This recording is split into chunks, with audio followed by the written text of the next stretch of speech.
राधे राधे आप सभी को। तो आप सभी का स्वागत है सरोज देवी के बाल गोपाल चैनल पे। तो देखो पुत्रदा एकादशी आने वाली हो रही है और पुत्रदा एकादशी के दिन हम अपने ठाकुर जी की, अपने प्यारे से लड्डू गोपाल की सेवा पूजा कैसे करेंगे। तो रोज की तरह हम सुबह सवेरे जल्दी उठा के अपने ठाकुर जी को जो आपने भोग देना है, जल देना है, दूध देना है, या कोई भाई आप घर में बना के रखे हो वो देना है, या ड्राई फ्रूट देना है, आप कुछ भी भोग में दे सकते हो उठते ही। मैं तो देखो दूध और माखन मिश्री का भोग लगाती हूँ उठते ही। और जैसी ठाकुर जी की इच्छा होती है, जैसा इन्हें भोग चाहिए होता है, जो इन्हें खाना होता है, वो सब अपने आप ऑटोमेटिक हो जाता है और इन्हें किसी से मांगने की ज़रूरत नहीं होती है, क्योंकि हम सब इनका दिया हुआ खा रहे हैं। तो हम इनको कौन है देने वाले। तो इसलिए देखो पुत्रदा एकादशी के दिन जैसे हम डेली रूटीन में अपने ठाकुर जी को स्नान करवाते हैं, उठाते हैं, पूजा सेवा करते हैं, सेम वैसे ही करनी है। लेकिन हम एकादशी के दिन अपने ठाकुर जी को पंचामृत या कच्चे दूध से स्नान जरूर करवाएं। देखो वो अपनी सामर्थ्य के ऊपर है, जैसी ठाकुर जी ने सेवा लेनी है वैसी ही अपने आप ले लेते हैं, इसमें कुछ नहीं है। लेकिन पंचामृत जरूरी होता है, जैसे कि एकादशी होगी, पूर्णिमा होगी, प्रदोष हो गया, इन सभी को हम अपने ठाकुर जी को पंचामृत या कच्चे दूध से जरूर स्नान करवाएं।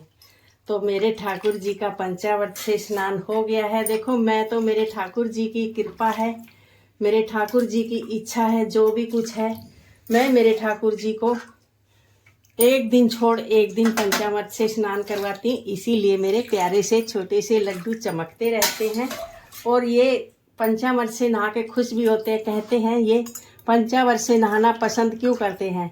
हम इनके ऊपर से पंचामृत डालते हैं तो बोलते हैं ये चाटते भी रहते हैं और खाते भी रहते हैं और नहाते भी रहते हैं। तो लो बात ही बातों में मेरे ठाकुर जी का हो गया है स्नान। अभी मैं मिलती हूँ तैयार करने के बाद। लो जी, मेरे ठाकुर जी का, राधा रानी का स्नान श्रृंगार से पूजा सेवा सब हो चुकी है। और देखो ये पुत्रदा एकादशी है जो अब की बार 2 बार पढ़ने के कारण सब मतलब ये सोच रहे हैं कि हमने किस दिन करनी चाहिए एकादशी, किस दिन नहीं करनी चाहिए। तो देखो द्वादशी युक्त एकादशी सबसे उत्तम मानी जाती है। तो द्वादशी युक्त एकादशी है 24 तारीख बार सोमवार की। और देखो ये पुत्रदा एकादशी बहुत सबसे ज्यादा उत्तम होती है। जिसके पुत्र प्राप्ति नहीं मिल रही है तो ये आप एकादशी जरूर करें। साल में 2 बार आती है पुत्रदा एकादशी। ये सावन के महीने में आती है, एक पो के महीने में आती है। तो ये सावन के महीने वाली तो सबसे ज़्यादा उत्तम है। और जब आप पूजा सेवा करो, जब आप एकादशी की पूजा कर रहे हो, अलग से चौकी लगा के भी कर सकते हो और मेरी तरह मंदिर में भी कर सकते हो। मैं मंदिर में ही करती हूँ। मैं अपने ठाकुर जी के नीचे वो ही वस्त्र बिछा के रखती हूँ जो मेरे को एकादशी के दिन चाहिए।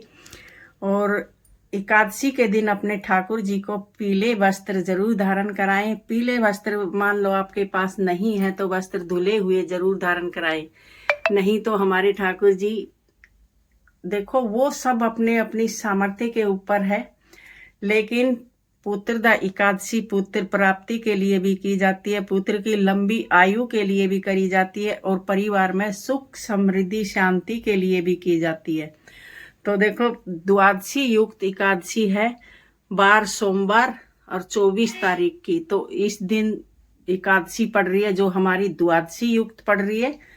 तो द्वादशी युक्त एकादशी और ऊपर से सोमवार और सावन का महीना, तो एकादशी और सावन का सोमवार पड़ जाए तो इससे बड़ा उत्तम चीज तो कोई है ही नहीं। तो अगर जो आपको मेरी वीडियो अच्छी लगे तो वीडियो को लाइक करना, चैनल को सब्सक्राइब करना, मेरे प्यारे प्यारे लड्डू और लाडली को कमेंट करके जरूर बताना आपको मेरे लड्डू और लाडली का श्रृंगार और वीडियो कैसी लगी। कमेंट करके जरूर बताना। मिलते हैं एक और नई वीडियो के साथ। राधे राधे, जय श्री कृष्णा।